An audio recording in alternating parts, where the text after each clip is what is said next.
Football কি কেবলই 90 মিনিটের এক যুদ্ধ, নাকি মাঠের ক্যানভাসে আঁকা কোনো মহাকাব্য যার কবিরা কখনো বুক পায়ে পেনাল্টি বক্সে ঝড় তোলেন, আবার কখনো কল্পনার তুলিতে এঁকে ফেলেন আগামী ট্রফি জয়ের নীল নকশা। বলছিলাম ফুটবলের পোস্টার বয় নেইমারের কথা। চোটের মেঘ যার ক্যারিয়ারের আকাশে বারবার ঢাকা পড়েছে সত্য, কিন্তু তার স্বপ্নের পরিযায়ী পাখিটা ডানা মেলতে ভুলে যায়নি মোটেও। 2026-এর বিশ্বকাপ যখন কড়া নাড়ছে দুয়ারে, ঠিক তখনই ফুটবল রোমান্টিকদের হৃদয়ে এক নতুন কম্পন ধরিয়ে দিলেন ব্রাজিলিয়ান এই জাদুকর।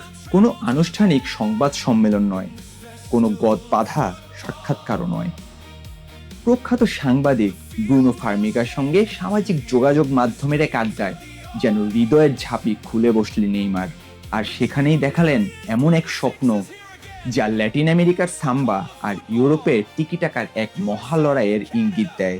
নেইমারের কল্পনার ক্যানভাসে 2026 বিশ্বকাপের ফাইনাল, ভেন্যু যেখানেই হোক, নাটকের প্রধান দুই চরিত্র লা সেলেসাও আর লা রোহা। হ্যাঁ, ফাইনালে ব্রাজিলের মুখোমুখি ইউরোপের পরাশক্তি স্পেন, যারা নিখুঁত পাসের বুননে প্রতিপক্ষের রক্ষণকে সুই সুতো দিয়ে কেটে টুকরো করতে ভালোবাসে। কিন্তু নেইমার যেন সেখানে এক নিষ্ঠুর জল্লাদ। শুধু ফাইনালের ভবিষ্যৎবাণী করে ক্ষান্ত হননি হেক্সার খোঁজে মরিয়ায় চতুর ফরোয়ার্ড। স্কোর লাইনটাও যেন তার মনের স্ক্রিনে একদম ক্রিস্টাল ক্লিয়ার। স্প্যানিশ আর্মাডাকে ডুবিয়ে 3-1 ব্যবধানের এক রাজকীয় জয়ে মারাকানদের উত্তরাধিকারীরা মেতে উঠবে হেক্সা জয়ের উল্লাসে।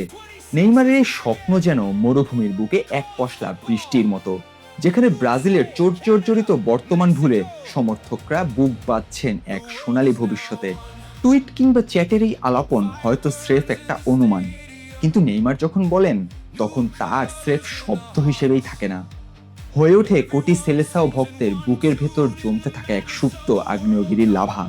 ফার্মিগার সঙ্গে কথোপকথন কি শুধুই সামাজিক যোগাযোগ মাধ্যমের বিনোদন, নাকি 2026-এর মঞ্চে স্প্যানিশদের বধ করে ষষ্ঠবারের মতো বিশ্বজয়ের এক অলিখিত মহাকাব্য লিখে রাখলেন নেইমার? নাকি 2026-এর মঞ্চে স্প্যানিশদের বধ করে ষষ্ঠবারের মতো বিশ্বজয়ের এক অলিখিত মহাকাব্য লিখে রাখলেন নেইমার? জবাবটা দেবে সময়। অপেক্ষা এখন আমেরিকার সেই সবুজ গালিচায় চূড়ান্ত নাটকের। নাহিয়ান আরিফিন, বাংলা পোস্ট।